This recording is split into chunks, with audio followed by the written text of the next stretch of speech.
South Korea's ambassador to Japan has been summoned to Tokyo's foreign ministry as Korea has not accepted Japan's unilateral call for an arbitration on the issue of wartime forced labor. There, Ambassador Nam Gwan-pyo urged Japan to turn to diplomacy to resolve the matter. Our Hee-jun has the details. Japanese Foreign Minister Taro Kono has summoned the South Korean ambassador to Japan, Nam Gwan-pyo, after the South Korean government failed to respond to Japan's call for third country arbitration to settle the forced labor disputes. Japan had set a midnight deadline for Korea to accept, made in response to Seoul's Supreme Court decision ordering Japanese companies to compensate the victims.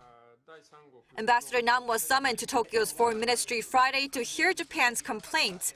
Minister Kono expressed deep disappointment in the South Korean government and called on Korea to correct the situation, which he called an unacceptable violation of international law.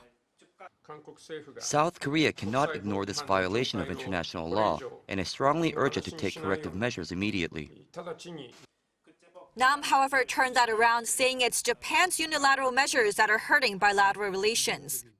Pointing out that the people and businesses of both countries are suffering the consequences, he emphasized the need for a quick resolution through dialogue. As part of such efforts, the South Korean government has delivered its plan to Japan. I hope both sides will be able to discuss a better solution based on this.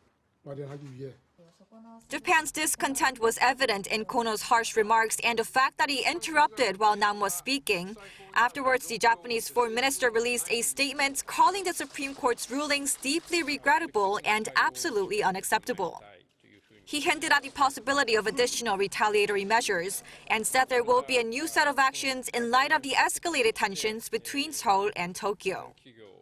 The 1965 bilateral agreement between the two countries states that an arbitration panel can be set up within 30 days after either side's request.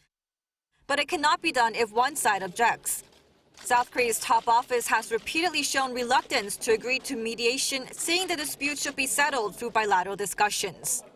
The Blue House and the Foreign Ministry have also expressed regret over the summoning of South Korea's diplomats. Hee-jun, Arirang News.